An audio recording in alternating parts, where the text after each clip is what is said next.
Right, meron pong panawagan dito. Sis Baby De Jesus po. Maya naman kayo sa mga kapatid na may hirap, sabi ni Sweet Government 164. Ipinagpipilitan yung ma-sold out ang relenong bangus nyo ng pagkamahal-mahal hindi naman pala masarap. Binenta ng mga mothers at binili ng may pag-ibig, pagpaparaya at pagtitiis. Pero nang matikman namin, wala kaming maramdamang pag-ibig mula sa inyo. Yan po ang panawagan mula sa Redditor na si Sweet Government. Panawagan kay Sis Baby Jesus. Sige, Sis Ansat. Kung ako sa kanya, dun sa nag-post, magpadaya na lang siya. Ganun talaga. Buti nga hindi panis eh. Di ba minsan panis yung mga nasa food packs? O Opo. at least hindi naman siya panis. So magpadaya na lang. Yun. Ah, Yun ang mapapayo ko. oo nga. Actually, favorite namin mga manggagawa, yung mga panis. Kaya hanggang ngayon, pag kahit, alam mo yun, nasasayangan ka na papanis na, Totoo? kinakain ko pa yun. Oh, sabi ko, pwede Grabe. pa yan. Ba, kanin, ano-ano na, may tubig-tubig na.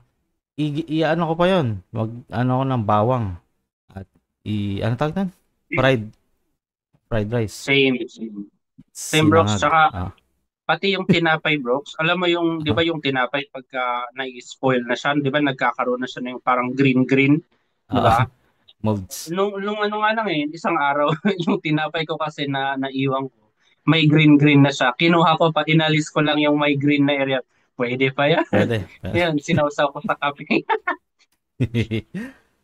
Hindi naman siya nakakamatay di ba? So, hindi ko alam long term, no? Andiyan ba si Ate Petch?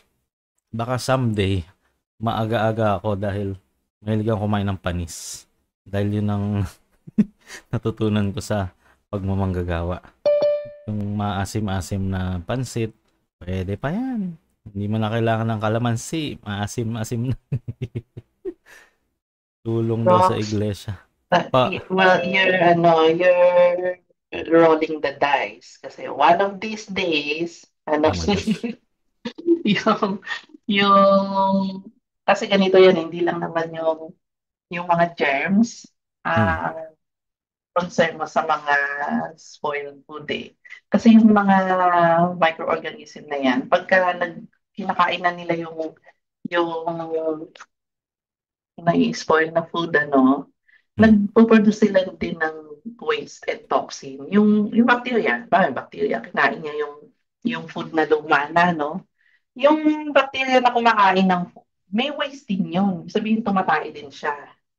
So, may toxin din yun. So, kahit na mamatay yung bacteria, yung toxins na na naiwan ng microorganism nandun yun sa pagkain ka. Ang example niyan, yung botulism, yung botulinum toxin, yung ginagamit ng nagpapabotox, yun. So, kahit na mamatay yung botulinum na microorganism, nandun pa rin yung toxin niya. So, Oh my merong gosh. hindi nalilinis ng init-init pagka it doesn't make the food safer pag nag-colonize na masyado yung bacteria, no? So, ah kung ngayon natotolerate mo pa siya, pero kung one day tumaas ang stress level mo, bumaba ang immune system mo, at kumain ka niyan, it's a perfect storm, then you could have food poisoning, tinatawag. Kaya, Talaga. oo, Long term. it's not worth it to roll the dice. At mabira naman, dami-dami mong pambili ng pagkain, ba't nang gano'n ng Ano, katsaga ng panis? O ayaw mo emotional mapanisan, to Hmm. ganun ba? O ayaw mo mapanisan, ano, i-follow mo na lang yung temperature safe zones.